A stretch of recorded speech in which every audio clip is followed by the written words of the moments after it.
How's it going, Algebra 1? It's Mr. Knight, and we're going to continue on with this unit looking at Level 4, which is linear equations given slope and a point. So it's been a little tiny bit since we talked about linear equations. Thanksgiving was hopefully a good time, and hopefully you didn't do any math, but let's kind of re-jog our memories a little bit.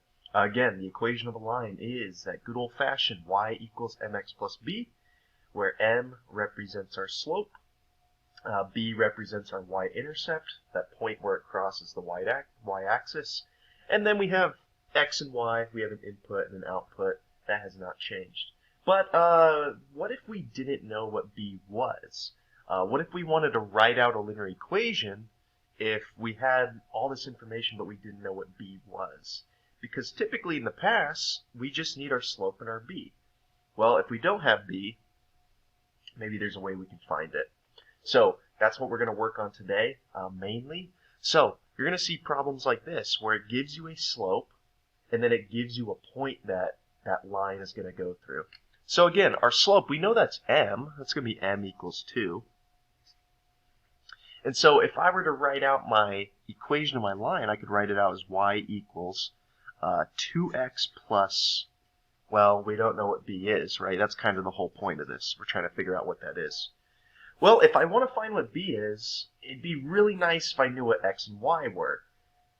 Well, fortunately for us, we have a point right here, and that is made up of an x and a y coordinate, right? So there's my x and y right there. I'm actually going to plug those numbers in for x and y. So this is going to turn into 1 for y equals 2 times our new x, which is 4, plus b. I'm going to kind of move this to the side. We know what 2 times 4 is. That's 8. So 1 equals 8 plus b. Well, and if I want to solve for b, I have to get it by itself. So I'm going to subtract 8 from both sides of my equal sign. And I'm left with 1 minus 8. That equals negative 7. And that equals b right there.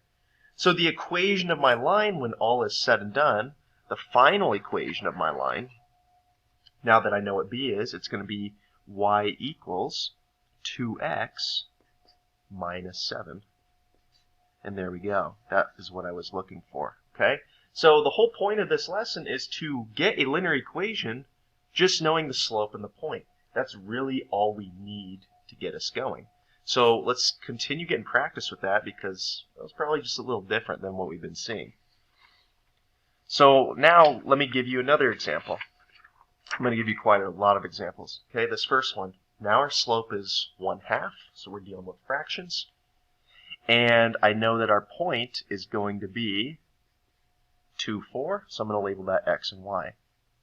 And I'm always going to start with my y equals mx plus b.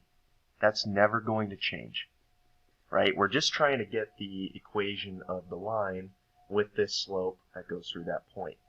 So again, I know what my m is. My m is 1/2. And I also know what my x and y are. I could just plug them in just like I did before. So now I have 4 equals 1/2 times 2 plus b. I can rewrite that as 2 over 1 if I'm going to multiply my fractions.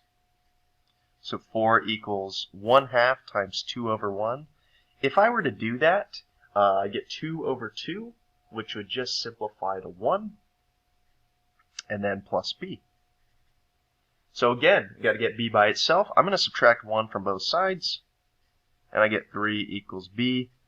So the equation of my line, because this isn't the answer, right? This is part of my answer. The equation of my line is y equals, my slope was 1/2, x plus 3. And that is what I'm looking for. Okay?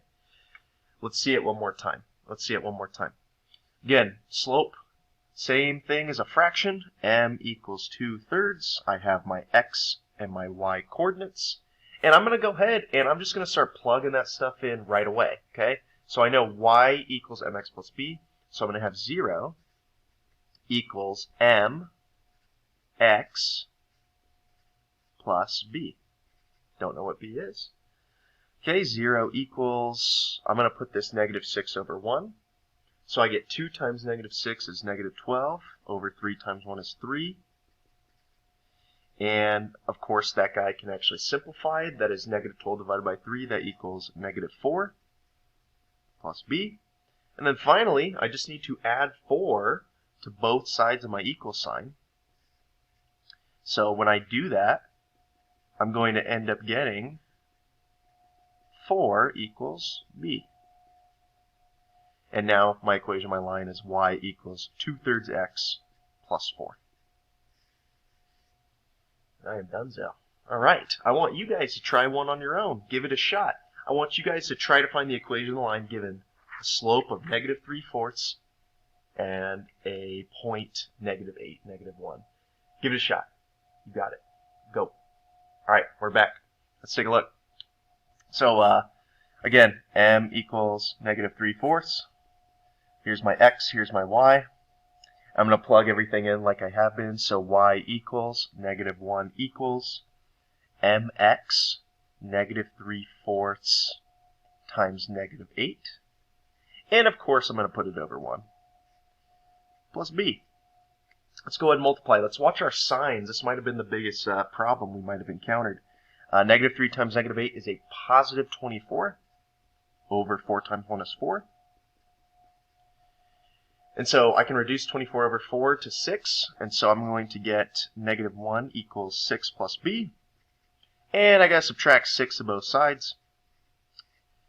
Signs are the same, so we add and keep the sign. So negative 7 equals b. And that means that my equation of my line is going to be y equals negative 3/4 x minus 7. Just kind of a gross equation, but that's what we got from the information that was given to us. All right? All right, I want you guys to try another one. Please get more repetition. Repetition is good with math. Go ahead and give this one a shot. Go. All right, let's see what you guys came up with. M is going to equal negative 1. Here's our x, here's our y. And hopefully you guys are getting the hang of this now. Y equals, negative 3 equals mx, so negative 1, x is 4, plus b. I don't need to put my 4 over 1. I'm not working with fractions. So negative 3 equals negative 4 plus b. Got to add 4 to both sides.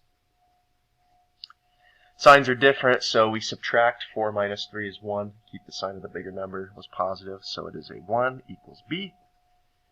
And that means that my equation, my line is y equals negative 1x. So I'm just going to put it as negative x, and then plus 1 was our b. We are good to go. All right, that is the gist of the lesson. However, there's one more little thing I wanted to go over that doesn't really fit in great with any of the other lessons. It's kind of the black sheep of everything, but it has its place, and it's something I think that's worth mentioning. This is called well, it's kind of a mouthful to say, but it basically boils down to taking one form of a linear equation and turning it back into y equals mx plus b. So we call that form standard form, which is weird because this feels like this is the standard form, but we call this one slope-intercept form. I don't know why. Well, actually, that's not true. I know why. We call it slope-intercept form. But we typically use that one, but they call this one standard form. I don't know why they call it standard form. But it's in this form, ax plus by equals c. I know you're looking at that. You're like, all right, I see an x and a y, but where are they getting a, b, and c? Don't worry about that so much. Let's worry about just taking something that looks like this and putting it back into there so we can graph it so that we can see what our line's going to look like. This is a lot more valuable to us. Okay, so this is level 5 notes. You can call it standard form, the slope-intercept form, as long as you know we're just converting this to this. Okay, so let's take a look at that. There are steps. Of course there are. You know me and my steps. I love writing steps out. To convert standard form to slope-intercept form. And we're going to see these in action, of course. First step is add and subtract x term to both sides. And then the second thing is to divide everything by what's next to y. So if we just take a look at standard form, it kinda looks like this. in a very little way. It's the y right there. We know that y for this form is always going to be by itself. So if I have something that has a term with an x by it, so this ax term we call it, I can move it to this side by the c, and then I can divide everything by the b, which is right next to the y. So let's see that in action. Here's 3x minus 2y equals negative 6. It is clearly in that standard form that we just saw. Again, I don't care about the standard form so much like this stuff, but getting it to where we need it to go. So first of all, I'm going to add and subtract the x term to both sides. So I'm going to do the opposite of adding 3x. I'm going to subtract 3x, right? That'll get rid of it on the left-hand side. And when I do this, I'm going to be left with negative 2y equals, and it's y equals mx plus b. So even though I moved this over here, I kind of want it to come first. So I'm going to write that as negative 3x, then minus 6, like that. All right, it's looking closer and closer. Step 2, divide everything by what's next to y. So I'm going to divide everything by negative 2. Well, this negative 3 isn't going to divide evenly, but that's fine. It's going to look like a fraction. So let's divide everything by negative 2. And I mean everything. Okay. So the negative 2 right here will go away. So I'm left with y equals negative 3 divided by negative 2. Well, negative divided by negative is a positive, and it's a fraction 3/2 x. Just going to plot the x by it. And this was negative 6 divided by negative 2. That is a positive 3. And there we go. It's y equals mx plus b.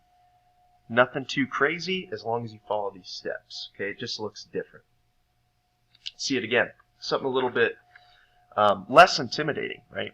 So the first thing, add and subtract the x term over. Okay, so that's what I'm going to do. I'm going to subtract my x over because it's positive. I want to do the opposite to both sides of the equal sign.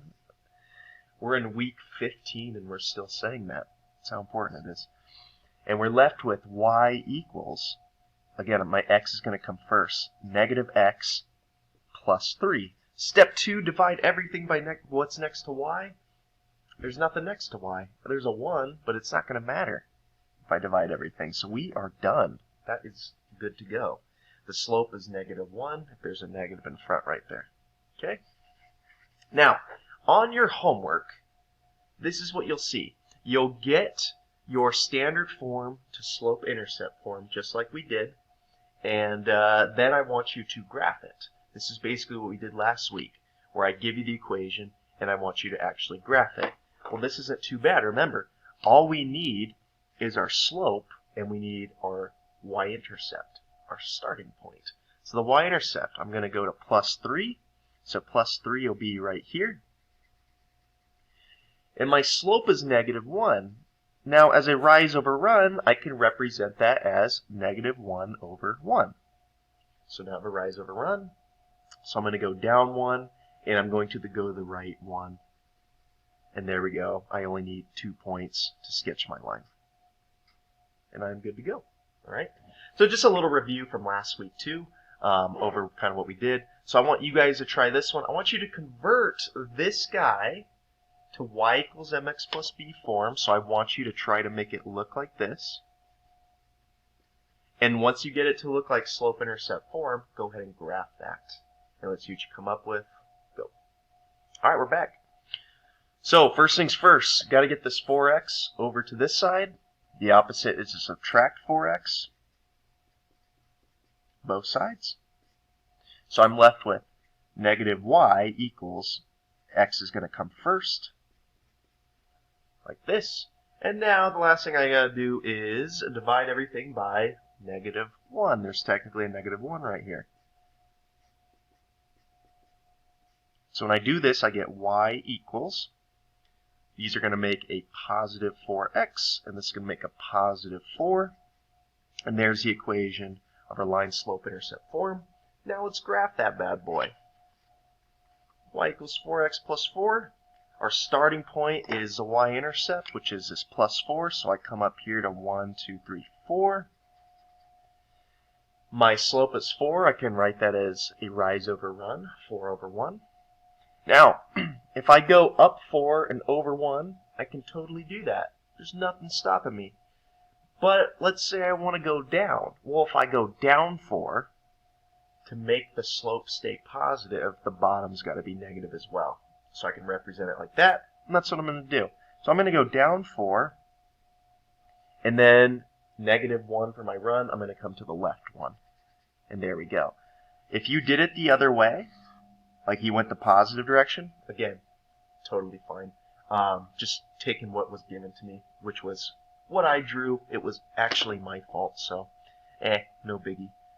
Alright guys, that is the lesson for today. Good luck on your homework, and please come to class and have questions ready so we can hammer those out. It's Mr. Knight signing off.